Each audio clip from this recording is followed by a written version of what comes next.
Craig Monson wasn't just a street legend, he was a force of nature. From his early days with the Fifth Avenue Gang to his rise as a dominant figure in the bodybuilding world, Monson built a reputation that demanded respect. But if there's one moment that truly cemented his place in street history, it was the day he slapped the founder of the Crips, Raymond Washington. This is the story of Craig Monson, the Bodybuilder Gangster. Craig Monson came into this world around 1950, born right at home in Conway, Arkansas. His mom was doing it all on her own, raising him and his two older brothers, each from different fathers. Later on, she had another son, but life in Arkansas wasn't getting any easier. Times were rough, and she knew staying there wasn't an option. So she made a bold move, packed up the family, hopped on a Greyhound bus, and headed west, chasing a better life in Los Angeles. But LA was a whole different world from Arkansas. On the way there, Craig saw something that stuck with him forever: 3 dead bodies hanging from a tree. That kind of thing hits different when you see it with your own eyes. Even in LA, things weren't all smooth. His family bounced around, trying to find a place to settle, even living in Compton for a while. When Craig was about 8, his mom took him back to Arkansas for a visit. One day, she took him to a department store called Gallon Camp and bought him some fresh white tennis shoes. He was feeling himself, proud of those kicks. But back in the neighborhood, there was only one sidewalk. On one side of the street, it was pavement, and on the other, just dirt. His brother and cousins were on the dirt side, calling him over, but Craig wasn't about to mess up his new shoes. He stood his ground on the sidewalk. Out of nowhere, a white woman came storming out of her house, broom in hand, and started hitting Craig over the head. He broke down crying, ran home, and when his grandpa found out, he was furious.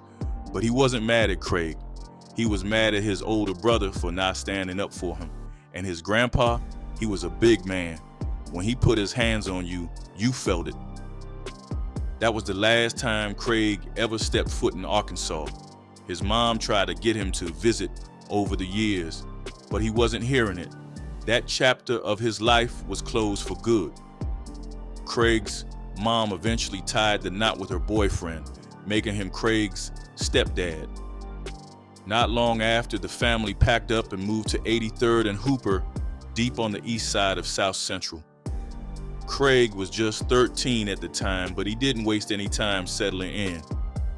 He clicked with the neighborhood kids fast. Most of them came from families that had roots in Alabama and Mississippi, so they had that same country boy energy. Before long, he was running the streets with his new crew, spending every free moment hanging out. That's how he met Johnny Boy and Raymond Burns, 2 cats who lived nearby. Johnny Boy was a little older, and when Craig started rolling through to work out with them, Johnny Boy put him on game, handing him weights and showing him the ropes. But this wasn't some fancy gym setup. They were lifting on makeshift benches made out of old milk crates, the wooden kind with the metal trim. They'd throw plywood or some 2x4s on top, and that was the bench. Craig was locked in, but his love for bodybuilding didn't stop at working out. At Charles Drew Middle School, he started blowing his allowance on Ironman muscle magazines, flipping through page after page of the biggest, strongest dudes out there. It wasn't long before his obsession started showing in other ways. He spent hours sketching gladiators, Vikings, and warriors, all ripped up and draped in animal skins. Even crazier, he started drawing himself the same way, picturing his future self as one of those muscle-bound warriors. He plastered his locker with those drawings, turning it into a mini museum filled with Iron Man magazines and his artwork. But back then, bodybuilding wasn't the norm. So when the school did one of their routine locker checks, they were caught off guard. Monson's locker wasn't filled with the usual school junk. It was stacked with muscle mags and covered in drawings of jacked up warriors. The staff didn't know what to make of it. To them, it looked like something was off. They started whispering, wondering if maybe Craig had some kind of issue. The vice principal wasn't sure what to think, so he called up Craig's mom and stepdad for a sit-down. When Craig's parents showed up, the vice principal laid it all out, telling them about the drawings, the magazines, and how their son was constantly in the gym, sometimes even when he wasn't supposed to be. He made it sound like a real problem, but Craig didn't care what they thought. No matter how much the school side-eyed him, he kept grinding in that gym. He was on those universal machines every chance he got, and he was starting to see real results. His mom finally saw how deep his love for weightlifting ran, so she decided to invest in him. She bought him his very first set of weights. Nothing fancy, just a basic iron bar with plastic-coated cement plates. Back in those days, cement weights were the go-to. They were painted dark blue or purple and way cheaper than iron weights, which were crazy expensive. But to Craig, it didn't matter what they were made of. All that mattered was putting in the work. Monson started hitting the weights hard, and it wasn't long before his body started changing. By the time he was 14, his arms were getting so big that his shirts couldn't even keep up. He had to cut slits in them just to show them off. By 16, dude was a beast. He had to work out constantly or he'd get irritated, like lifting was the only thing that kept him balanced. Some weeks, he was in the gym 6 days straight. He'd walk around shirtless to the store and people couldn't help but stare. Sometimes it got so crazy, he even caused car accidents. By the time he hit high school, his arms had blown up to nearly 19 inches around, but the rest of his body was still lanky. He tried football for a bit, but it didn't take long for him to realize where his real passion was: lifting. He wasn't about to let anything hold him back either. He got a homie who worked at the shipyard to help him build his own gym equipment right in his backyard. Monson was lifting crazy heavy, so he needed strong machines that could handle the weight. Their backyard didn't get much sun, too many trees blocking it, so there wasn't much grass. That didn't stop Monson though. He went all in, pouring 11 feet of concrete himself just to make sure the foundation could handle the massive steel equipment they were building. Back in the 60s, LA was full of black gangs. Names like the Businessmen and the Slauson ran the streets. But in 1967, Craig Monson decided to switch things up. He started his own crew, the Avenues. They held down their turf near 83rd and Hooper, and trust me, they were not the ones to play with. Other gangs knew better than to test them.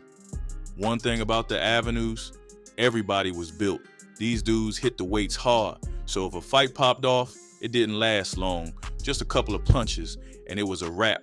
If you pulled up to a party, you better be dressed right and know how to move, because causing trouble, bad idea. The Avenues had so much respect that even a young Raymond Washington wanted in. Back then, he was just a wild kid, always into something. But when he tried to join, Craig and Donnie Boy weren't having it. They shut that down real quick. Then one day, Raymond got too bold, started talking reckless about Craig's mom. That was a mistake. Craig wasn't the type to let that slide. He slapped Raymond right then and there and told him to stay away. That's when Raymond told him, "I'm gonna start my own gang." Craig laughed and shot back, "Yeah? What you gonna call it, you little Crip?" Without permission from the Avenue leaders, Raymond started his own crew, calling them the Baby Avenues. But the OGs never really accepted them, and the group didn't last.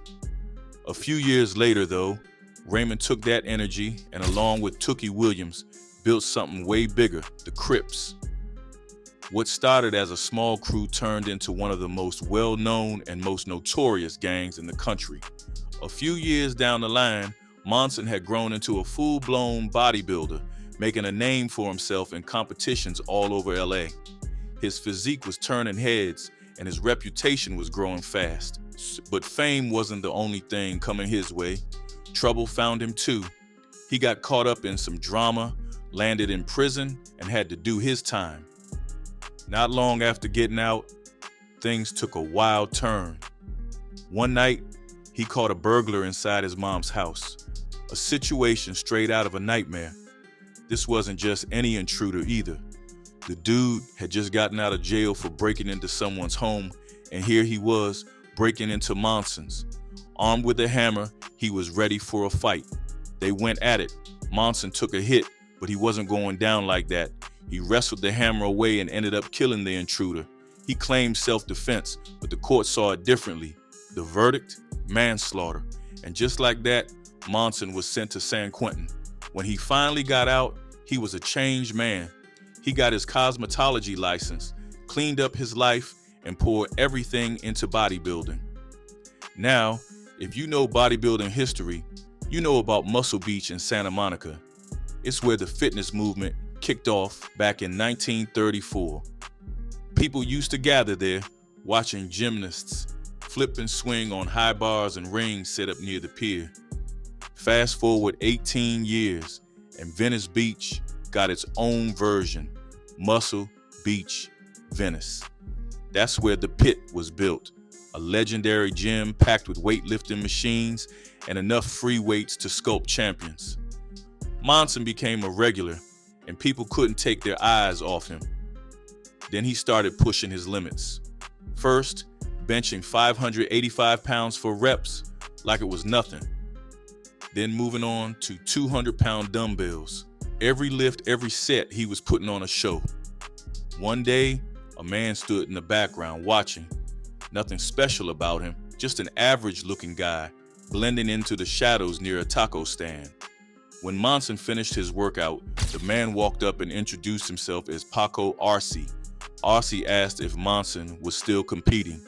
Monson said no, but Arce wasn't trying to hear that. He told Monson he needed to enter the Mr. World contest. Monson brushed it off, saying he wouldn't qualify, but Arce wasn't taking no for an answer. He told him he could compete as an amateur. Turns out, Arce was from Madrid, just visiting Venice Beach when he spotted Monson training. He saw something in him. Soon after, Monson got a package. Arce had sent him a full training plan, supplements, and some extra help to go along with what Monson was already getting from his doctor in LA. Monson followed the plan to the letter. The results? Unreal. The man transformed into a monster almost overnight.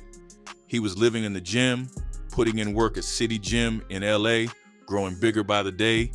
Then, Arce came through with plane tickets and a place to stay so Monson could compete in the Mr. World contest. When Monson touched down in Geneva, Switzerland, he checked into his hotel and met his roommate, another competitor ready for battle. That evening, the stage was set. 68 men from all corners of the world started arriving at the Poly Expo building in Geneva, ready to prove who was the best.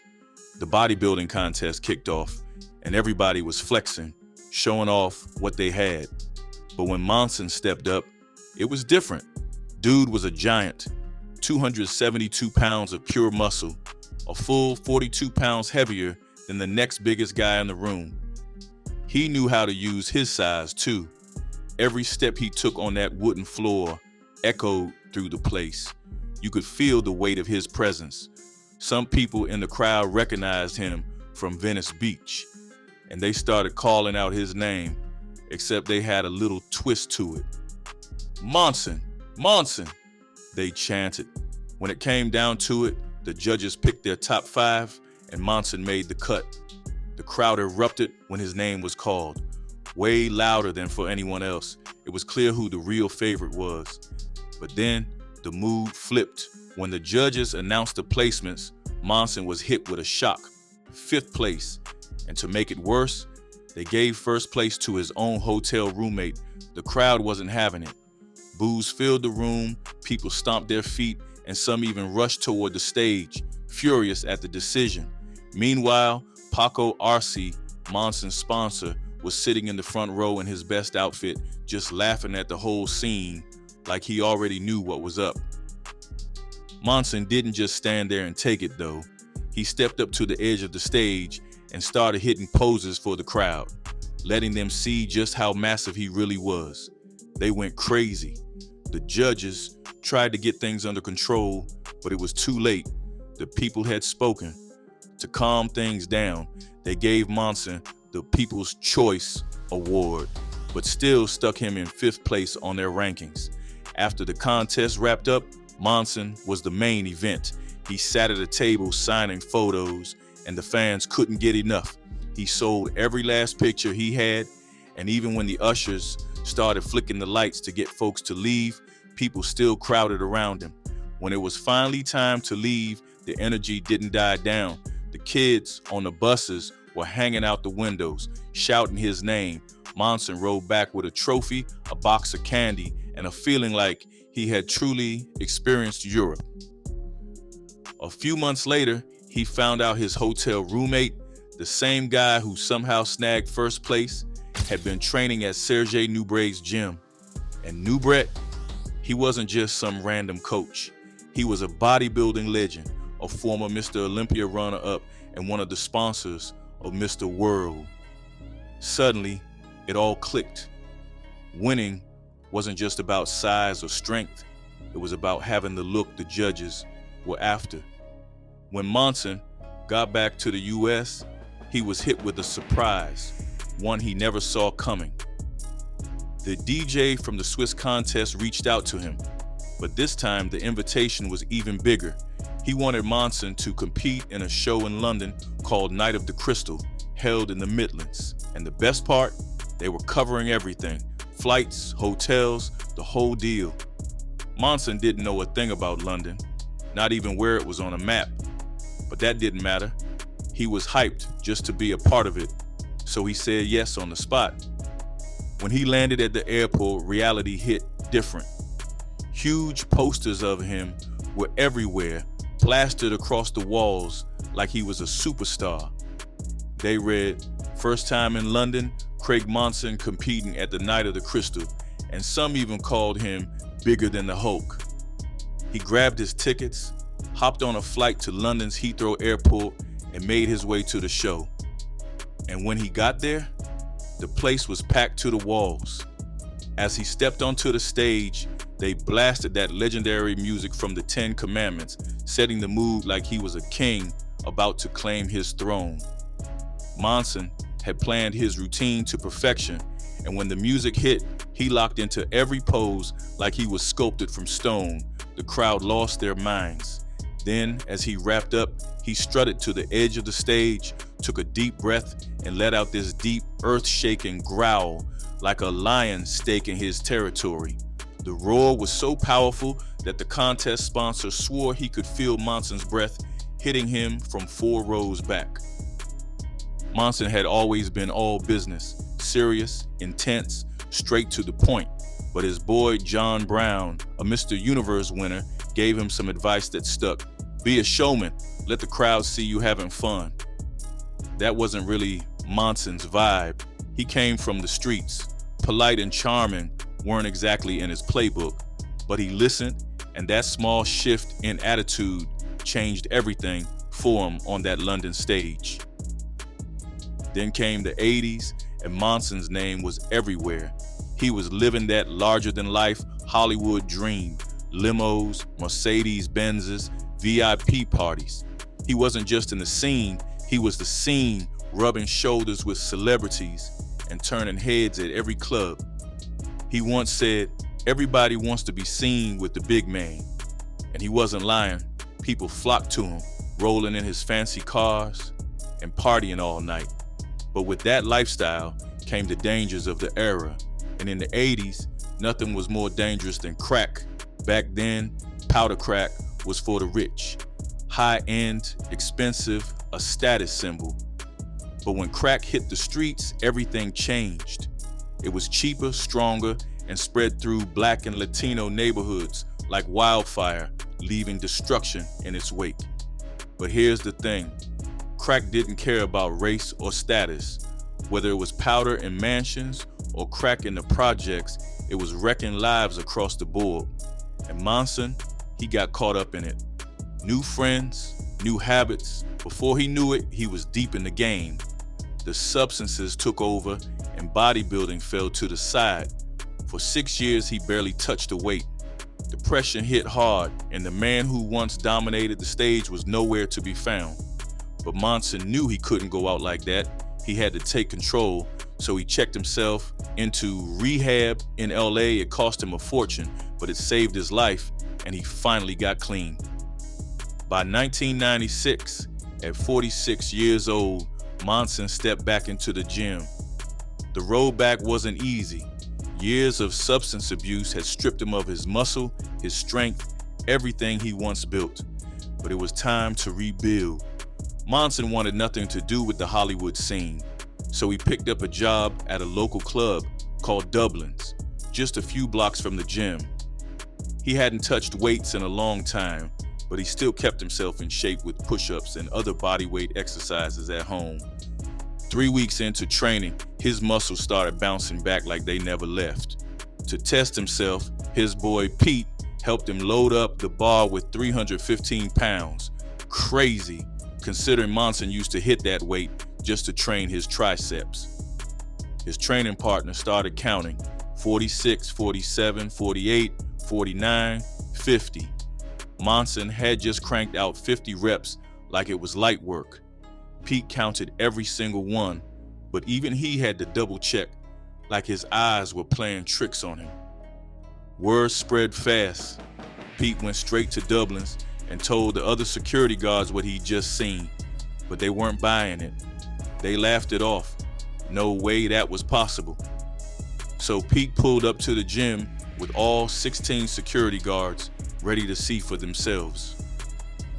Monson stepped up, threw 315 on the bar, and got to work, rep after rep, no hesitation. By the end, he had knocked out 4 sets of 50, leaving everyone in shock. One of the guys couldn't help himself. He blurted out that there was no way Monson used to do that weight with one arm. So, Monson pulled out a photo of himself hitting heavy triceps extensions, shutting down any doubts. Over the next few years, he stayed locked in, training hard and rebuilding his body.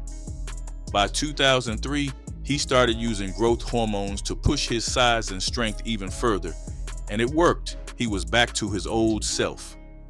But there was a problem. He shaved his head bald one day and caught a weird sight in a photo, like his brain was pressing up against the back of his skull. It freaked him out. He wasn't sure if it was the hormones, but he wasn't about to take any chances. He stopped using them immediately.